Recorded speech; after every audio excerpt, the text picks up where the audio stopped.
धर्मवीर भारती की रचना सूरज का सातवां घोड़ा। सातवीं दोपहर।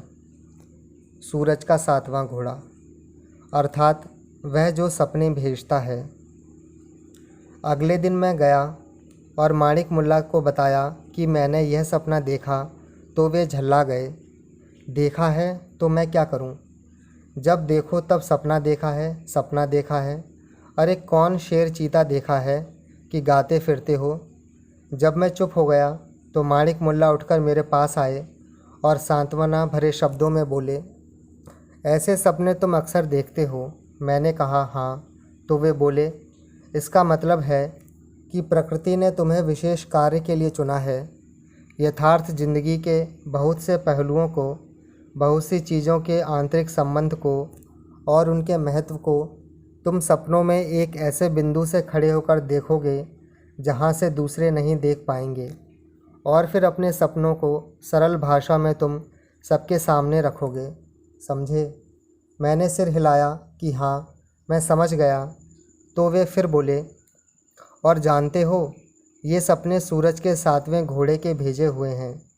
जब मैंने पूछा कि यह क्या बला है, तो और लोग अधीर हो उठे और बोले, यह सब मैं बाद में पूछ लूँ, और माणिक मुल्ला से कहानी सुनाने का इसरार करने लगे।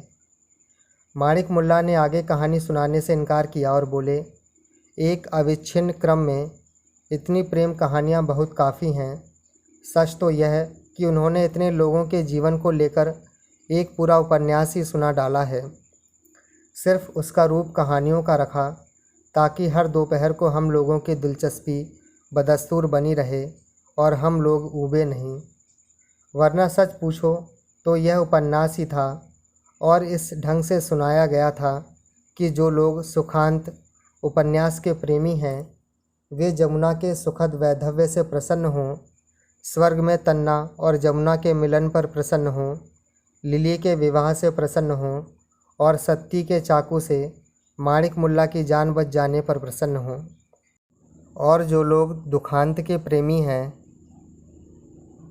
वे सत्ती के भिखारी जीवन पर दुखी हों, तन्ना की रेल दुर्घटना पर दुखी हों, लिली और माणिक मुल्ला के अनंत विरह पर दुखी हों। साथ ही माणिक मुल्ला ने हम लोगों को यह भी समझाया कि यद्यपि इन्हें प्रेम कहानियाँ कहा गया है, पर वास्तव में ये नेति प्रेम कहानियाँ हैं। अर्थात जैसे उपनिषदों में यह ब्रह्म नहीं है, नेति नेति कहकर ब्रह्म के स्वरूप का निरूपण किया गया है, उसी तरह उन कहानियों में यह प्रेम नहीं था, यह भी प्रेम नहीं था, यह भी प्रेम नहीं था कहकर प्रेम की व्याख्या और सामाजिक जीवन में उसके स्थान का निरूपण किया गया था। सामाजिक जीवन का उच्चारण करते हुए माणिक मुल्ला ने फिर कंधे हिलाकर मुझे सचेत किया और बोले, तुम बहुत सपनों के आदी हो, और तुम्हें यह बात गिरह में बांध लेनी चाहिए कि जो प्रेम समाज की प्रगति और व्यक्ति के विकास का सहायक नहीं बन सकता, वह निरर्थक है। यही सत्य है।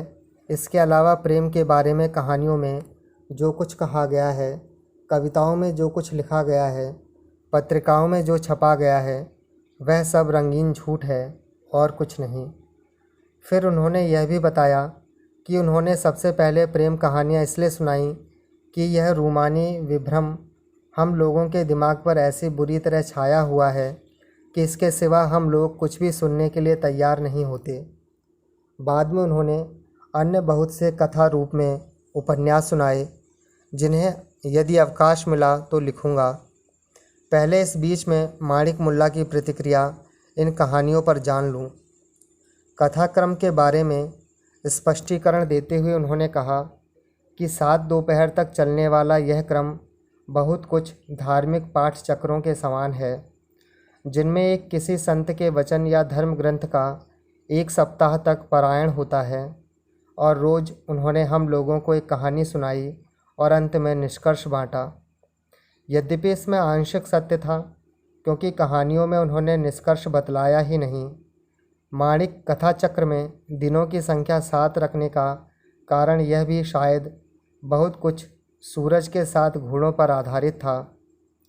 अंत में मैंने फिर पूछा कि सूरज के 7 घोड़ों से उनका क्या तात्पर्य था और सपने सूरज के 7वें घोड़े से कैसे संबद्ध हैं, तो वे बड़ी गंभीरता से बोले कि देखो, ये कहानियाँ वास्तव में प्रेम नहीं वरन उस जिंदगी का चित्रण करती हैं जैसे आज का निम्न मध्यम वर्ग जी रहा है।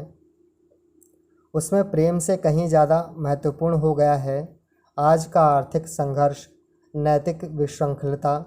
इसलिए इतना अनाचार, निराशा, कटुता और अंधेरा मध्य वर्ग पर छा गया है।